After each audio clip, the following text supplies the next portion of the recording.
I'm Aryeh Schwartz along with Rachel Galligan, and welcome to the Winsidr show, where it's all about the W. Hosting this show is a great honor for many reasons, but our guest today is a great example of how lucky and honored we are to tell the stories of some of the most amazing athletes of all time. Today we welcome to the show a story that we just cannot get enough of, the story of Crystal Bradford.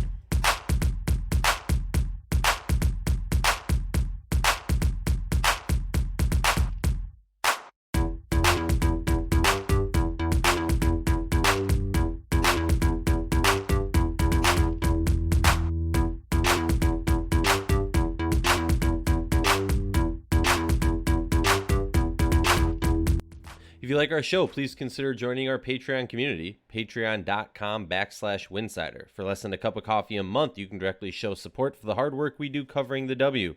And don't forget to see our amazing staff's written content on winsidr.com. And remember, downloading the episode makes our stats look better and allows us to continue doing this important work. We are very excited to welcome to the show Crystal Bradford of the Atlanta Dream. Crystal, how you doing? I'm doing good. I cannot complain. We are so happy to have you here. Excited to kind of share your story. For me personally, you've been a bit of a nightmare. We'll get into that a little bit later. But first, I kind of want to hear a little bit about your story. I mean, you have a really unique perspective on the game, and let's just take it back to square one. Can you kind of take us to the start? How did you fall in love with the game of basketball, and how did you get started with it? Of course, yeah. Well, I started basketball because my brothers used to play it. And he begged my mom for a rim when we were kids. And as soon as we got that rim, our house became the house where everyone came over. And I realized that there was no attention on the sidelines. So I kind of just wanted to get into the game. Like, I just wanted to get involved with what they were doing. And once I picked it up, I thought I was pretty good. But it's so funny looking back. I just kind of wasn't. But it was just something that I was good. It made me feel good, like releasing my energy, and it just fit me right away like a glove. Basketball did. So it truly was kind of your first love. And I want to go back. I mean, you were really highly regarded out of high school. And you had a phenomenal career at Central Michigan. I know personally, because I was at Ball State, you guys were specifically my scout. And I remember trying to come up with a game plan to stop you. So I have watched you extensively for years, but being so highly regarded and having that much potential at a high school, what was it about Central Michigan, kind of a high mid-major, that made you want to go there? Well, I knew it wasn't far from home, and it wasn't fear, but it was just awareness that a lot of my friends that went far away from their homes, they just end up coming back. So I didn't want to go too far. On top of just I love the intimacy of the college. It was, as far as the team, but then like just meeting people, it was something that was cozy about it. Which I felt was a great decision in my life because I think in Central the least thing I was comfortable. I learned so much, and we had early workouts, and it really built my character. Well, anyone who follows the MAC or is aware of the MAC, Central Michigan has been a powerhouse, right, in women's basketball. Shout out to Sue Guevara, who recently retired, but she really built a phenomenal program there. And I just kind of want to ask you a little bit, how did she in particular prepare you, for the next phase of going on and becoming a pro? I think a lot of things she stressed to me, and I think about it now, and I'm just grateful. But I remember in the moment, if she told me things and she had to tell me 3-4 times, I remember in the moment I would just be telling myself like, okay, she's stressing again. I have to remember this. This is important. Like, you have to remember it. And it really stuck with me. And I know it could have been stress one time, and maybe it would have stuck, but she really she gave everything she could, with coaching. Like, no matter what it took, she found ways to reach us. And I thought, especially the more that I look back at this, the older and the older I get, how grateful I am because people don't necessarily do that. You got it one time or you don't. some people just don't have the energy. And the one thing Coach G had was the energy. So I'm very grateful to have played for the organization, but more so, I mean, I'm grateful to have played for her. I want to ask just about just your experience coming from a mid-major and then going on to the pros. You don't get a chance to see it a ton. So in my opinion, you have a very unique perspective from that side of things. But what would be kind of your outlook of that? I mean, a lot of people would say, well, you didn't go to a BCS level school, but really, did you defy the odds, or was it because the way you were coached and just your overall skill? I mean, is it possible for more players to continue to get drafted and go on and play professionally from that mid-major level? Absolutely, especially from especially from Central, because there's other players that got their shots. I know Michaela Kelly just sure did. Yep, she just was in Connecticut and was doing well. Actually, she made a few training camps.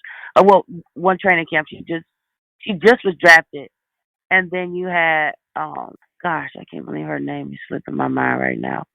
Not Raina Frost, but you have how about Buffalo too? Buffalo's had some really good. Yep, Buffalo definitely has.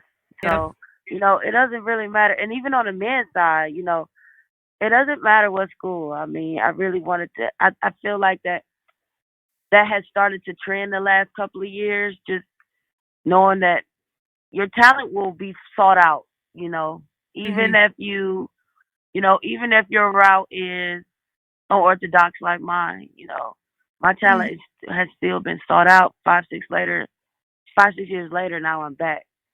So it's just, your talent, you just got to work. You just got to keep working. It'll absolutely be sought out. I'm going to ask you to describe your game for anybody listening who hasn't really had a chance to follow you as long as kind of we have. But I can tell you right now from scouting you, it was like you just, all you would do was stat the stuff sheet. Like you would just put up 28, 35 points a game, with 12 rebounds. I mean, for whatever it was, you found a way to just completely staff that stat sheet. You were everywhere on the floor, making plays happen. If you had to describe your game at this point, 2021, how would you describe your game to us? I would say I'm an entertaining playmaker. I don't go down easily. I don't like losing. I would agree losing. with that. I really don't like losing, and I literally never give up. I just feel like a 20-point swing is nothing because a 10-point swing is nothing. I love rebounding. I want to teach rebounding because it's an art to it. If you know when the shot, I kind of know when the shot going up, kind of where it's going to be. I know in the league it's very important to box out. So on top of chasing the ball, you got to box out. But back to me. I'm just a fun player to watch. I feel like my celebrations, I realize that when I'm celebrating, it's because I'm also surprised on what I did. So you surprise yourself. You surprise yourself. Yes, all the time, consistently, on a consistent basis. So when I'm celebrating, it's because I'm surprised that I did something. It's not like if I spin, I'm not even celebrating because I know that's in my arsenal. But I may just make a really spunky pass, and I'd be like, "Whoa, that was impressive." So, yeah, I'm an energized player, and I can be a surprise. That's why, as far as scouting, it's kind of hard to scout because I just don't know what I'm gonna do next. But I'm left-handed, so that helps. Shout out to the lefties. I'm a left-handed. I mean, I'm not good at sports like you, but I am also left-handed. And I love that excitement when you were talking about how you're an entertaining player, an exciting player. It fits perfectly with this dream team. We'll get right back to the show, but now a quick message about this episode's sponsor, Manscape. Support for the Winsidr Show is brought to you by Manscape, the best in below-the-waist grooming. Manscape offers precision-engineered tools for your personal space. Manscaped just launched their 4th-generation trimmer, the Lawnmower 4.0. You heard that right, 4.0. Join over 2 million men and women worldwide who have trusted Manscaped. With this exclusive offer, you can get 20% off and free worldwide shipping with the code Winsidr20 at Manscape.com. I'm one of the first to try the new Lawnmower 4.0, and I'm blown away by the performance. The craftsmanship and detail are next level. Manscaped engineered the ultimate body trimmer by focusing on intelligent, functional, and incredibly comfortable grooming experience. Their 4th generation trimmer features a cutting-edge ceramic blade to reduce grooming accidents thanks to their advanced skin-safe technology. I now feel confident in safe shaving, and so will you. The Lawnmower 4.0 even allows you to customize your trim through additional guard lengths, sizes 1 through 4. And did I mention wireless charging? The new wireless charging system helps the battery length last longer. Get 20% off and free shipping with the code Winsidr20 at Manscape.com. And trust me, you won't regret this. Welcome back to the Winsidr Show. This episode, we are joined by Crystal Bradford of the Atlanta Dream. Crystal has an amazing story of resilience from being drafted in 2015 to not playing again until this very season. Let's dive back into the episode right as the timeline hits the 2015 draft. Rewind the clock a little bit to 2015. You're drafted by the Sparks. Talk to us about your draft experience. What was it like being on that Sparks team for the times that you were there? I mean, there was some Hall of Famers and some big-time All-Stars on that team at the time. What was that like for you? Well, exciting. It was like I wanted to be like them right away in every aspect. Yeah, I wanted to get there, not day by day, week by week. I mean, like, every day was like a week for me. Like, I was just trying to cram things in and not able to slow my process and slow my brain down due to the fact that, again, I went to a small school in Central Michigan, which is about 2 hours from my hometown, which is Detroit. I spent my whole life in Detroit, big city, but still Midwest. And so when I shot out to the West Coast, first round 7th pick, it just happened really fast for me. And I think it was times I wasn't able to live in the moment, and I just got sped up. Even getting advice, it was just, oh man, I'm getting advice from Candace Parker. Whoa, she really believes in me. Oh, nah. So it was just being a young kid, birthday in November. So I graduated, I think, before I was even 21. I was like 20. I didn't go overseas. A lot of people are able to go overseas, but I went straight to the league. And yeah, I was young, but I mean, I still remember a lot of advice that was given to me. I just remember how fast I retained it and how fast I wanted to get everything, opposed to just kind of living in it and just soaking it in and absorbing it. So. That's amazing to hear, and it's crazy for us as people on the outside to see Candace Parker in Chicago now, but it must be crazy for you, who played with her in LA, to now see that. But hey, Christy Tolliver's back in LA. 6 years pass, you're out of the W, but you make a name for yourself playing overseas. Truth be told, and I told you this before we started recording, I was at a game of yours in Israel, and I think my years are off because COVID has just thrown my memory off and years off. But I believe it was 3 years ago. Ty Young was in the game. Tiffany Mitchell was in the game, and I'm sitting there with my nephew, and it's his first women's basketball. It's his first basketball game, period. And I'm all excited to show him to this, and I'm like, "Look at Bradford. Look at what she's doing. Excuse my language. Holy hell, who is this walking bucket?" And I just remember thinking to myself and hitting up Rachel afterwards, like, this player needs to be in the W. This isn't even a question. So talk to me a little bit about, like, what was it like? So many players, when we tell their story, they're in the W, then they go overseas, and they come back, and this and that. But for you, is a little bit different, as you were playing overseas consistently, winning awards, just lighting it up on everything. What was it like for you to have that different story, living overseas and playing overseas? Well, Rachel's always been an advocate for me, first of all. I've always seen her kind of going to bat for me. So hey, awesome. I'm a huge fan. I'm a huge fan. Like I said, watched you for a long time. Except when you had to coach against her. Hey, we had some knockdown, drag out fights. Like, people getting technicals. It was crazy. It was absolutely crazy. I think we're still cool then, but yeah, that I know of. But yeah, no. So again, it was like being in something where you strap down, something's coming, and you literally have to just. It was like being on the road. Like, how can I explain? It was like I had to slow down. It was like I would have a good game, and I say to my agent, I just said, "Oh, they gonna call me now." And I did that all through before even the Indiana training camp in 2017, and I did that. I think I was in Indiana. I'm sorry, 2019. But I'm sorry. So it was 2017 and 2018. It was really like after every game, I was just crazy stats like 22 and 19 rebounds and steals and assists and show points and all type of stuff. And it was just like I had no choice but to slow down because it wasn't happening. So it was kind of like I was preparing myself. Preparation, right? I mean, it was literally preparing my, I guess, poise. But I really used to speed up a lot. I used to speed myself up a lot. I mean, I'm sure we all.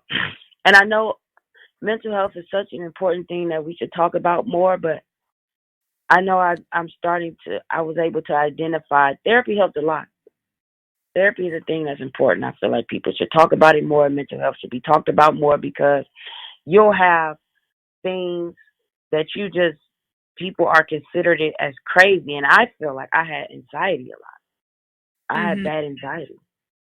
And the thing that people like the most about me is my energy and my emotions. So, hello. I still have those. They don't turn off, you know. Mm-hmm. And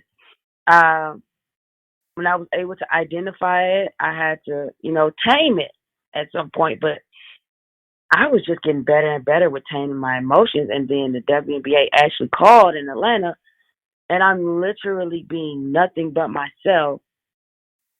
And it's like, not only is my game fit, but my personality really fits the W. Wow.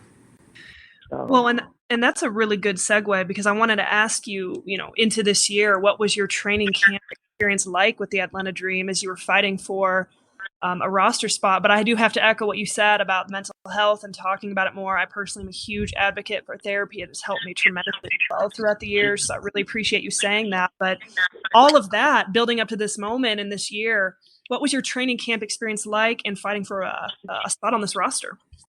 It's exactly like, it's so perfect. Like, interviews really help you be aware of the overlook of what's happening. Like, literally, I had to slow down.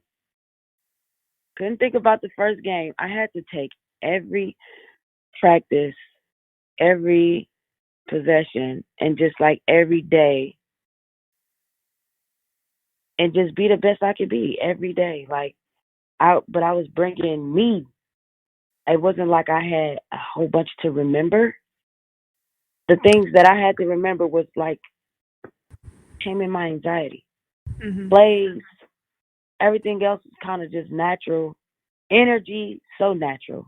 Mm-hmm. I bet I be thinking like, dang, it's people that really, energy is effort, but it's people that really have to give their all just to give probably like an inch of the energy that I have. So I just was like, man, I get to be myself. It's not like we're in a library. It's not like I'm trying out for a librarian Right. and I have to be somebody else. No, I'm like, I get to hit threes and scream and pass it and jump up. I know a lot of these people, which is different from my recent training camps. I knew these girls. So it was just taking it step by step. I wasn't even trying to be liked. I feel like in the past I've overcame that obstacle, trying to be liked and trying to control the future, and it was just perfect. It just lined up. It does. It seems like it's a really good fit. Like you seem like you are your natural self. Like you're certainly enjoying it. I think I speak for everybody who's watched the Dream this year that we've had a blast watching you. But what was it like when you found out that you did make the roster? And here's a side note. I know because Nikki left, me and Mike got on a level where we were able to come to agreements to give me a shot, but I really was having such a good training camp. I probably would have grown Nikki too. Who knows? A lot of people don't believe that, but maybe. I just wasn't against it. Like every single day was just a game winner for me. So I felt my chances did get higher with Mike, but I don't know. I like Nikki, so I don't know. But yes, when I found out, I was very happy. It was, I don't know, I don't want to say unbelievable. It was just like, wow. I even took this day one moment at a time because I knew this was the last day for picking uh the final roster, and I remember that practice. I had a little anxiety going on, but I was taming it. I was just ready to lose my mind, but I was just keeping it together and just being who I was. And when I found out, I was very happy. I thought of my mom, and I thought of my college coaches and how much they just did so much for me. So, I love hearing that. I mean, yeah, that like I appreciate so much your openness of the struggles of anxiety. I think a lot of people struggle with anxiety, maybe don't even know that they're struggling with anxiety. They just assume, oh, this is I'm an crazy. yeah, exactly. And that, self thought can be very damaging and we need to be more open about it. So I'm very appreciative for you being open about that. But let's talk about this dream roster. I mean, you touched on it a little bit. It's a blow losing your head coach right before the season. Yeah. Mike's been around though, and Mike's a great coach. And he Mm-hmm. had some windmill. There was a windmill line. Like we're in the industry of making windmills. Some people build walls to block the wind, and I thought that was just amazing. It's kind of Mm-hmm. like him in a nutshell. But I think if you were to talk to the talking heads around the W, a few people might be surprised by how good you guys have been doing this season. And I think a lot of it comes from the determination of this team to get you where you are now. What do you think this team is capable of? And what do you think you guys can improve on? That's a great question. Um, okay, I'll just speak on the standpoint that's simple. I think we're great at energy. I think we can improve our energy. Hmm. I think we need the exact same energy every single game. That is tough based on who you're going against, based on the day, based on a road trip. A lot of things can affect your energy, but when we have it, we are amazing. It's so funny. My first time playing in the Barclays Center, that energy that was over me was like, yo, you in New York, you better go off.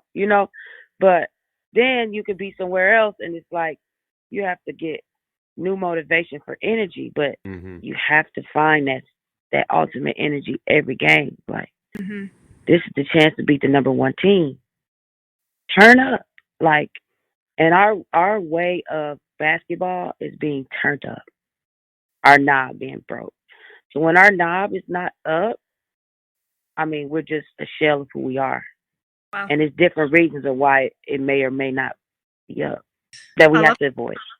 I love that. I love that. The energy. And I would agree with that. After watching you guys can really amp it up to another level. When everyone is all the way up, it can Mm-hmm. be that people don't talk about energy enough. You can't just waltz into the gym and just roll the balls out and think it's going to come halfway through the game. You got to do all the right things, yourself mentally prepared for that moment. You touched on it when we first started. You talked about how you had a really unconventional kind of path.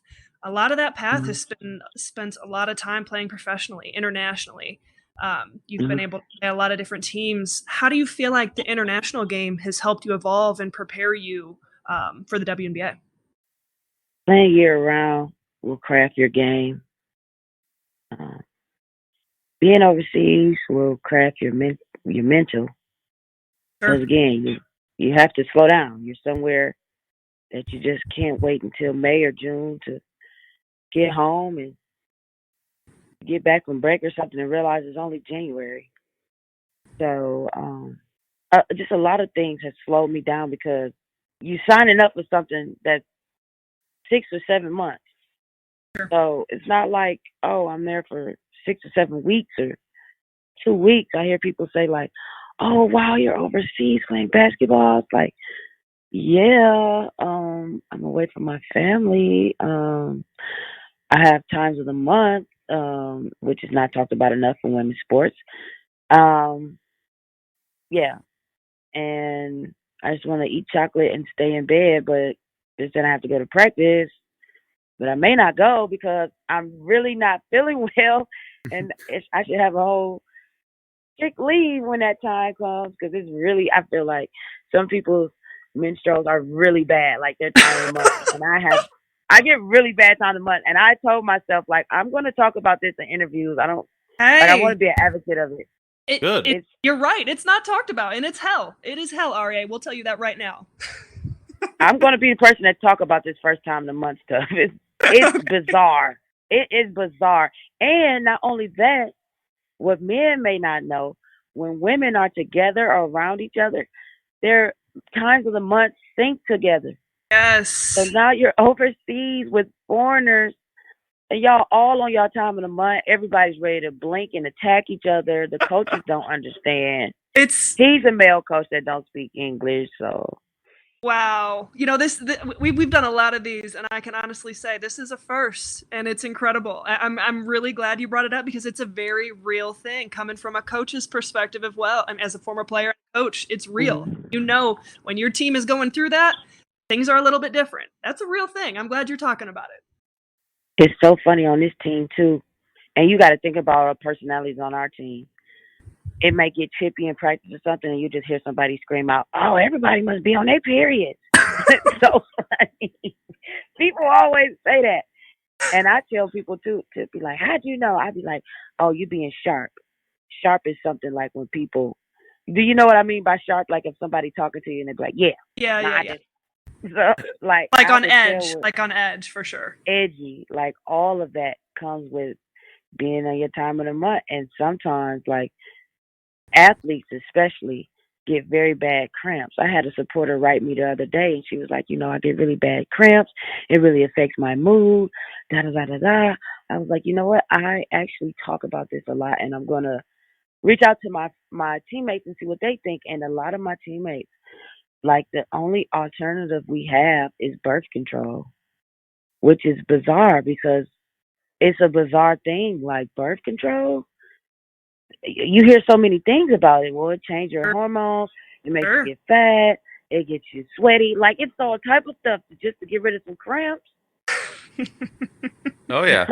Well, I'll just say from the guy's perspective, like, first of all, I know nothing of this, so I appreciate you educating me. But I always found it ridiculous that, like, I think there was some article that I saw that was like, there was something that, birth control pill for the men's side, but they shot it down because of all the side effects. But if you look at birth control on the women's side, no one cares about the side effects. No one wants to talk about that. That's a huge issue, and I appreciate you bringing that up.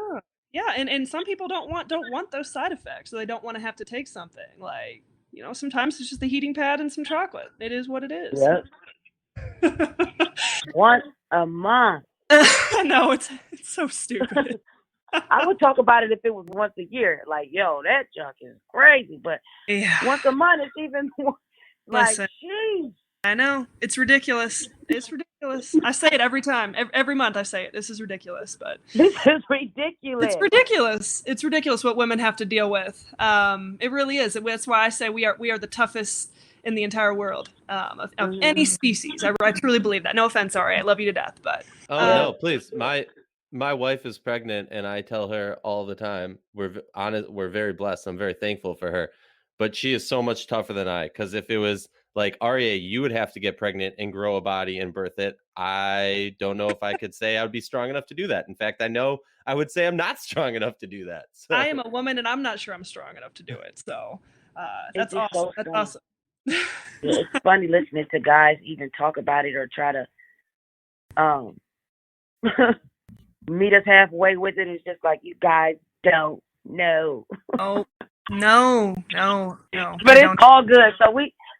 I want to find a way. I just want my story to be like finding a way to help it. Or like, how, like with mental health, we have ways to tell people to meditate, like tell people to calm down, like just ways to help, not calm down. You don't tell anybody that, but, just ways to help your mental health. I want to figure out a way, a key, like even like how people do on TikTok, how they be having little life hacks. I need to figure out a life hack for it. If you do, please let me know because I struggle over here. I will get it out as soon as I get it, Captain. Because I also like science. I'm a science person, so I'm gonna put some chemicals together or something. Hey, this is your off the court test. Please let me know. Help us all out. I want to ask CB next game. You got a hell of a lineup coming up. You got the Lynx, Liberty twice, the Storm, and the Aces. It's a big old stretch. I know you're exhausted right now, just coming back from a lot. What are going to be the keys headed into this next stretch before we really start talking about the Olympic break? Honestly, my idea was to just push our energy. A way of pushing our energy, I know for a fact, is kind of, I don't know the quote unquote word, talking junk. It's just it's different ways that get each player kind of riled up and looking forward to each game. So I feel like a part of my job is to embed that in people. Like with Aryeh, I'm like, they ain't seen nothing yet. I know what you can do. They ain't seen nothing. The stuff that people seen, that's college. I got ways to like keep us pumped. Like I said, I think our energy has to stay motivated. I think that's for any team in this league now. Like to play people twice is an interesting thing. Like you get ready for them and then you got to play again. So it's like get ready for them again. The same way the first time. You really gotta have that same energy. So just I guess like reminding us to keep that same energy. I love it. Well, before we let you go, get a little rest, we have a segment that we like to do. It's called Rapid Fire. It's really not actually rapid, so don't feel like you have to really, we're really silly and like to call it that. So we're going to ask you a series of just kind of some quick questions. Just answer the first thing that comes to mind. I'll go ahead and get you started. Who is your WNBA greatest of all time? Simone Augustus. Hey! Oh my God. We just became best friends and you don't even know it. Let's get it. Right to left, left to right, left to right, crossover. I grew up watching her and people used to say we look alike. People also used to say I look like Kobe, fun fact. Okay. Oh, I could see it. I could see it. I love that. And also the way you said that left, right, she used to lull him to sleep. It's like smooth jazz over there. What's your pregame meal? Oh, good question. All right. I'm more of a fish eater. I'm just getting to sea bass, which is really classy fish. But I'm used to salmon. But yeah, I really like salmon any kind of way. I just have salmon with veggies or salmon with salad. Pretty good. Toughest player you ever had to play against? That can be AAU, high school, college, overseas, the W, anywhere. I got out to the WNBA and I played a lot. The most I played was against Atlanta when I was in LA, and Angel McCoughtry put me on a few posters, kind of like back to back. So yeah, it's a pretty tough guard if you're not experienced. He will play with you. Oh yeah, I mean, and what she was able to do for Atlanta, I feel like a lot of WNBA fans that kind of glosses over their head and they don't give enough respect to what she was able to do there. It's really mind blowing, and I know a lot of fans, they look at the finals, right, and they go, "Oh, well, the Lynx pulled off some W's, right?" But no one talks about what Angel McCoughtry. I mean, she put a team on her back. I'm not trying to throw shade at anybody else on that team, but what Angel McCoughtry was able to do in Atlanta, I mean, in my opinion, maybe this is a crazy take, but what she's done in Atlanta is similar to what we saw, the Candace Parkers to LA, the Simone Augustuses to Minnesota, the Cynthia Coopers to Houston. And I just feel that way. Maybe I'm crazy. What's a message you have for young girls? Oh, I'm not crazy? No, that makes sense. She can do stuff on her own. And Candace Parker is like, you don't really go head to head with Candace Parker because her IQ is so high. She's such a team player. She's like, if you score on her, she's not coming down to go back at you. But it is players like that that's just headhunters, like Capy and stuff. Capy's a name that doesn't. We could have a whole episode on Capy. We should do a whole episode on Capy. Do you have a message? That's a fact. Right? If y'all ever do an episode on Capy, call me back to talk about it. I 100% will. We'll get you on that. Post. I like it. Do you have a message for young girls that want to be successful? And that's another thing. Mental health should not stop a person's success. Because, I feel like a lot of things, for mental wise or whatever you want to call it, kind of shuts down Capy's history and her legacy, but it didn't stop Dennis Rodman. Mm-hmm. So let people be crazy as they want, quote unquote, and you respect their game. Period. I say that about musicians too. Like their music shouldn't affect what they're doing off the court, quote unquote, out the studio. It necessarily shouldn't affect. Now, granted, R. Kelly, hey, all right, bro. Some of that stuff is off. Some stuff can't be forgiven, but a lot of stuff, if ain't nobody hurting nobody or harming somebody, and they just got stuff going on within themselves, let them be the great that they are. But I'm sorry. Back to the question. I just felt. No, I appreciate. Hey, anytime you want to go on a little soliloquy or whatever, you do it. We're here to talk about you. A little tangent. I'm sorry. What was the question though? What's a message you have for young women who want to be successful? I want to be myself at all times, even in interviews. Like, I just want to be who I am. Like, I think Courtney said it the other day, and I was like, wow, that was dope to say. And it helped me understand her more, too, a real model. It helped me understand her more because I'd be like, man, Courtney is herself all the time. Like, literally, like, interviews, you're going to hear her say, you know, goddamn, she going to say what's on her mind. It's being a real model. It's who she is. So I feel like people should be able to be confident. I would tell kids to be confidently yourself.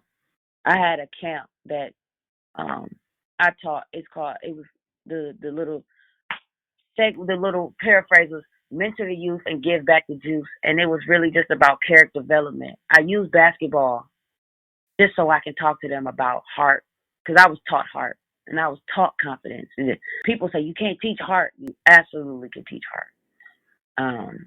And that just comes from not giving up and just like training them not to give up and talking kind to yourself and stuff like that.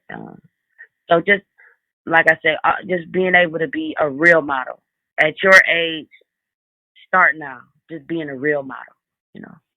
I love that, and I'm a big fan of Courtney Williams. I don't know because you were probably overseas at this time, but when she was in the finals with Connecticut and she had that press conference where she was just like literally went down the roster like, you can't stop JJ. She's a bucket. And Jasmine, she's going to, and like, blah, blah, blah, blah. I was just like, oh my God, you are a real model because you are yourself. And I don't know if you've had a chance to meet her dad yet, but when you meet her dad, and oh my God, that man needs a reality TV show because he's just amazing.